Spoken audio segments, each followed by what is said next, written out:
Section 5 of The Scarlet Letter by Nathaniel Hawthorne. Chapter 2. The Market-Place.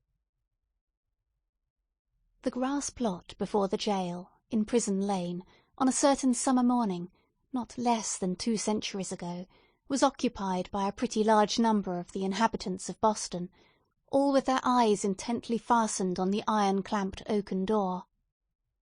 Amongst any other population, or at a later period in the history of New England, the grim rigidity that petrified the bearded physiognomies of these good people would have augured some awful business in hand.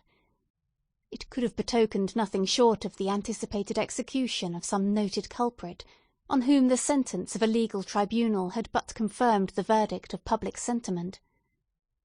But, in that early severity of the Puritan character, an inference of this kind could not so indubitably be drawn.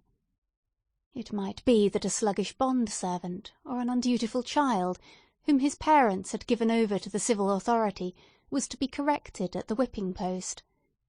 It might be that an antinomian, a Quaker, or other heterodox religionist was to be scourged out of the town, or an idle or vagrant Indian, whom the white man's firewater had made riotous about the streets, was to be driven with stripes into the shadow of the forest.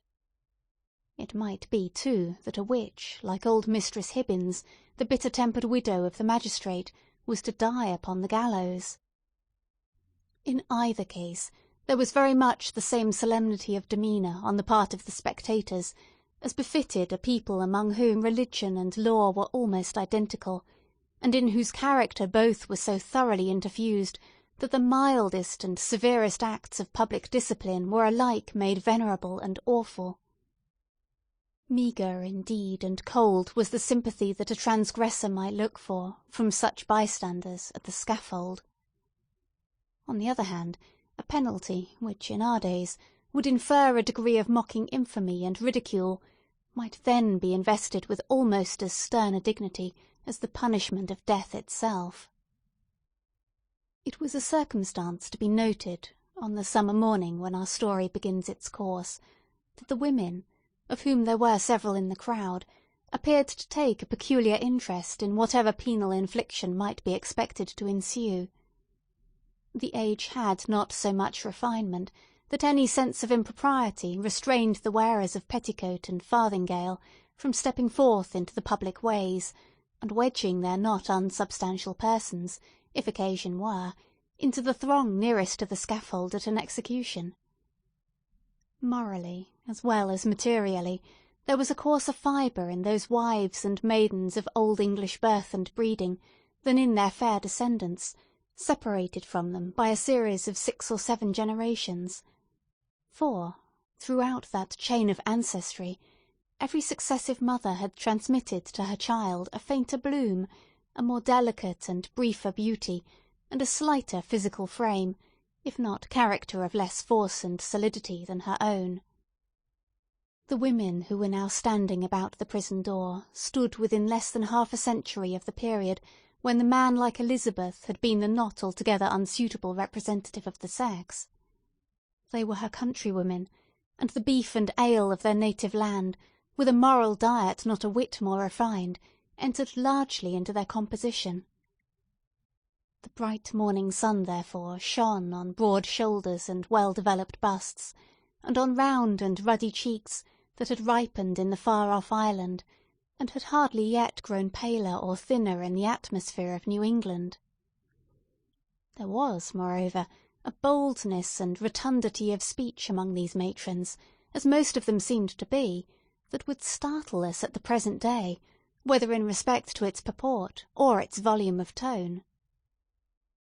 "Good wives," said a hard-featured dame of 50, "I'll tell ye a piece of my mind. It would be greatly for the public behoof if we women, being of mature age and church members in good repute, should have the handling of such malefactresses as this Hester Prynne. What think ye, gossips? If the hussy stood up for judgment before us 5, that are now here in a knot together, would she come off with such a sentence as the worshipful magistrates have awarded? Marry, I trow not." "People say," said another, "that the Reverend Master Dimmesdale, her godly pastor, takes it very grievously to heart that such a scandal should have come upon his congregation. The magistrates are God-fearing gentlemen, but merciful overmuch, that is a truth," added a third autumnal matron. "At the very least they should have put the brand of a hot iron on Hester Prynne's forehead. Madam Hester would have winced at that, I warrant me. But she, the naughty baggage, little will she care what they put upon the bodice of her gown. Why, look you, she may cover it with a brooch or such like heathenish adornment, and so walk the streets as brave as ever." "Ah, but," interposed more softly a young wife, holding a child by the hand, "let her cover the mark as she will, the pang of it will always be in her heart." "What do we talk of marks and brands, whether on the bodice of her gown or the flesh of her forehead?" cried another female, the ugliest as well as the most pitiless of these self-constituted judges. "This woman has brought shame upon us all, and ought to die. Is there not law for it? Truly there is, both in the Scripture and the statute book. Then let the magistrates, who have made it of no effect, thank themselves if their own wives and daughters go astray." "Mercy on us, good wife!" exclaimed a man in the crowd. "Is there no virtue in woman save what springs from a wholesome fear of the gallows? That is the hardest word yet. Hush now, gossips, for the lock is turning in the prison door, and here comes Mistress Prynne herself."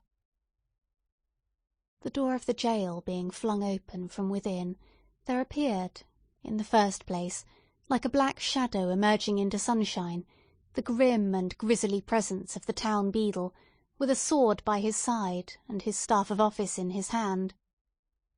This personage prefigured and represented in his aspect the whole dismal severity of the Puritanic code of law, which it was his business to administer in its final and closest application to the offender.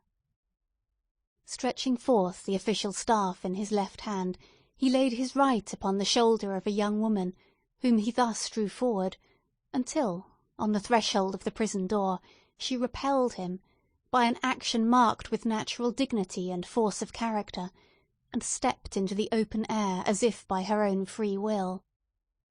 She bore in her arms a child, a baby of some 3 months old, who winked and turned aside its little face from the too vivid light of day, because its existence, heretofore, had brought it acquaintance only with the grey twilight of a dungeon or other darksome apartment of the prison. When the young woman, the mother of this child, stood fully revealed before the crowd, it seemed to be her first impulse to clasp the infant closely to her bosom, not so much by an impulse of motherly affection, as that she might thereby conceal a certain token which was wrought or fastened into her dress. In a moment, however, wisely judging that one token of her shame would but poorly serve to hide another, she took the baby on her arm, and, with a burning blush, and yet a haughty smile, and a glance that would not be abashed, looked around at her townspeople and neighbours. On the breast of her gown, in fine red cloth, surrounded with an elaborate embroidery and fantastic flourishes of gold thread, appeared the letter A. It was so artistically done, and with so much fertility and gorgeous luxuriance of fancy, that it had all the effect of a last and fitting decoration to the apparel which she wore, and which was of a splendour in accordance with the taste of the age, but greatly beyond what was allowed by the sumptuary regulations of the colony. The young woman was tall, with a figure of perfect elegance on a large scale. She had dark and abundant hair, so glossy that it threw off the sunshine with a gleam, and a face which, besides being beautiful from regularity of feature and richness of complexion, had the impressiveness belonging to a marked brow and deep black eyes. She was ladylike, too, after the manner of the feminine gentility of those days, characterized by a certain state and dignity, rather than by the delicate, evanescent, and indescribable grace which is now recognized as its indication. And never had Hester Prynne appeared more ladylike, in the antique interpretation of the term, than as she issued from the prison. Those who had before known her, and had expected to behold her dimmed and obscured by a disastrous cloud, were astonished, and even startled, to perceive how her beauty shone out, and made a halo of the misfortune and ignominy in which she was enveloped. It may be true that, to a sensitive observer, there was something exquisitely painful in it. Her attire, which indeed she had wrought for the occasion in prison, and had modelled much after her own fancy, seemed to express the attitude of her spirit, the desperate recklessness of her mood, by its wild and picturesque peculiarity. But the point which drew all eyes, and, as it were, transfigured the wearer, so that both men and women who had been familiarly acquainted with Hester Prynne were now impressed as if they beheld her for the first time, was that scarlet letter, so fantastically embroidered and illuminated upon her bosom. It had the effect of a spell, taking her out of the ordinary relations with humanity, and enclosing her in a sphere by herself. "She hath good skill at her needle, that's certain," remarked one of her female spectators. "But did ever a woman, before this brazen hussy, contrive such a way of showing it? Why, gossips, what is it but to laugh in the faces of our godly magistrates, and make a pride out of what they, worthy gentlemen, meant for a punishment?" "It were well," muttered the most iron-visaged of the old dames, "if we stripped Madam Hester's rich gown off her dainty shoulders, and as for the red letter which she hath stitched so curiously, I'll bestow a rag of mine own rheumatic flannel to make a fitter one." "Oh, peace, neighbours, peace!" whispered their youngest companion. "Do not let her hear you. Not a stitch in that embroidered letter but she has felt it in her heart." The grim beadle now made a gesture with his staff. "Make way, good people, make way, in the king's name!" cried he. "Open a passage, and I promise ye, Mistress Prynne shall be set where man, woman, and child may have a fair sight of her brave apparel from this time till an hour past meridian. A blessing on the righteous colony of the Massachusetts, where iniquity is dragged out into the sunshine. Come along, Madam Hester, and show your scarlet letter in the market-place." A lane was forthwith opened through the crowd of spectators. Preceded by the beadle, and attended by an irregular procession of stern-browed men and unkindly-visaged women, Hester Prynne set forth towards the place appointed for her punishment. A crowd of eager and curious schoolboys, understanding little of the matter in hand, except that it gave them a half-holiday, ran before her progress, turning their heads continually to stare into her face, and at the winking baby in her arms, and at the ignominious letter on her breast. It was no great distance, in those days, from the prison door to the market-place. Measured by the prisoner's experience, however, it might be reckoned a journey of some length, for haughty as her demeanour was, she perchance underwent an agony from every footstep of those that thronged to see her, as if her heart had been flung into the street for them all to spurn and trample upon. In our nature, however, there is a provision, alike marvellous and merciful, that the sufferer should never know the intensity of what he endures by its present torture, but chiefly by the pang that rankles after it. With an almost serene deportment, therefore, Hester Prynne passed through this portion of her ordeal, and came to a sort of scaffold at the western extremity of the market-place. It stood nearly beneath the eaves of Boston's earliest church, and appeared to be a fixture there. In fact, this scaffold constituted a portion of a penal machine, which now, for 2 or 3 generations past, has been merely historical and traditionary among us, but was held, in the old time, to be as effectual an agent, in the promotion of good citizenship, as ever was the guillotine among the terrorists of France. It was, in short, the platform of the pillory, and above it rose the framework of that instrument of discipline, so fashioned as to confine the human head in its tight grasp, and thus hold it up to the public gaze. The very ideal of ignominy was embodied and made manifest in this contrivance of wood and iron. There can be no outrage, methinks, against our common nature, whatever be the delinquencies of the individual, No outrage more flagrant than to forbid the culprit to hide his face for shame, as it was the essence of this punishment to do. In Hester Prynne's instance, however, as not unfrequently in other cases, her sentence bore that she should stand a certain time upon the platform, but without undergoing that gripe around the neck and confinement of the head, the proneness to which was the most devilish characteristic of this ugly engine. Knowing well her part, she ascended a flight of wooden steps, and was thus displayed to the surrounding multitude at about the height of a man's shoulders above the crowd. Had there been a papist among the crowd of Puritans, he might have seen in this beautiful woman, so picturesque in her attire and mien, and with the infant at her bosom, an object to remind him of the image of divine maternity, which so many illustrious painters have vied with one another to represent, something which should remind him, indeed, but only by contrast, of that sacred image of sinless motherhood, whose infant was to redeem the world.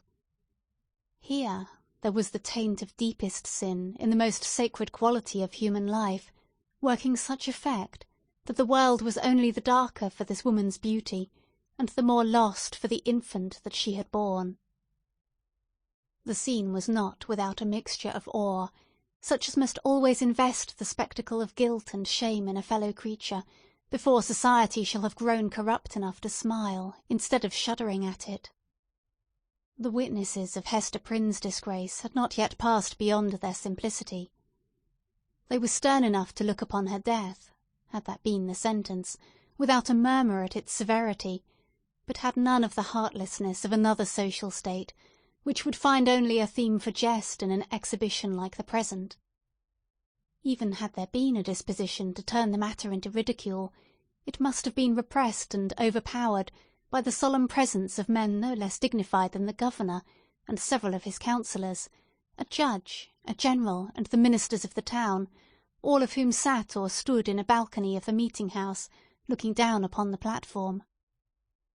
When such personages could constitute a part of the spectacle, without risking the majesty or reverence of rank and office, it was safely to be inferred that the infliction of a legal sentence would have an earnest and effectual meaning. Accordingly, the crowd was sombre and grave. The unhappy culprit sustained herself as best a woman might, under the heavy weight of 1,000 unrelenting eyes, all fastened upon her, and concentrated at her bosom. It was almost intolerable to be borne. Of an impulsive and passionate nature, she had fortified herself to encounter the stings and venomous stabs of public contumely, wreaking itself in every variety of insult. But there was a quality so much more terrible in the solemn mood of the popular mind, that she longed rather to behold all those rigid countenances contorted with scornful merriment, and herself the object. Had a roar of laughter burst from the multitude, each man, each woman, each little shrill-voiced child contributing their individual parts, Hester Prynne might have repaid them all with a bitter and disdainful smile. But, under the leaden infliction which it was her doom to endure, she felt, at moments, as if she must needs shriek out with the full power of her lungs, and cast herself from the scaffold down upon the ground, or else go mad at once. Yet there were intervals when the whole scene, in which she was the most conspicuous object, seemed to vanish from her eyes, or at least glimmered indistinctly before them, like a mass of imperfectly shaped and spectral images. Her mind, and especially her memory, was preternaturally active, and kept bringing up other scenes than this roughly hewn street of a little town on the edge of the western wilderness, other faces than were lowering upon her from beneath the brims of those steeple-crowned hats. Reminiscences, the most trifling and immaterial, passages of infancy and school-days, sports, childish quarrels, and the little domestic traits of her maiden years, came swarming back upon her, intermingled with recollections of whatever was gravest in her subsequent life. One picture precisely as vivid as another, as if all were of similar importance, or all alike a play. Possibly it was an instinctive device of her spirit, to relieve itself by the exhibition of these phantasmagoric forms from the cruel weight and hardness of the reality. Be that as it might, the scaffold of the pillory was a point of view that revealed to Hester Prynne the entire track along which she had been treading since her happy infancy. Standing on that miserable eminence, she saw again her native village in Old England, and her paternal home, a decayed house of grey stone, with a poverty-stricken aspect, but retaining a half-obliterated shield of arms over the portal in token of antique gentility. She saw her father's face, with its bold brow and reverend white beard that flowed over the old-fashioned Elizabethan ruff. Her mother's, too, with the look of heedful and anxious love which it always wore in her remembrance, and which, even since her death, had so often laid the impediment of a gentle remonstrance in her daughter's pathway. She saw her own face, glowing with girlish beauty, and illuminating all the interior of the dusky mirror in which she had been wont to gaze at it.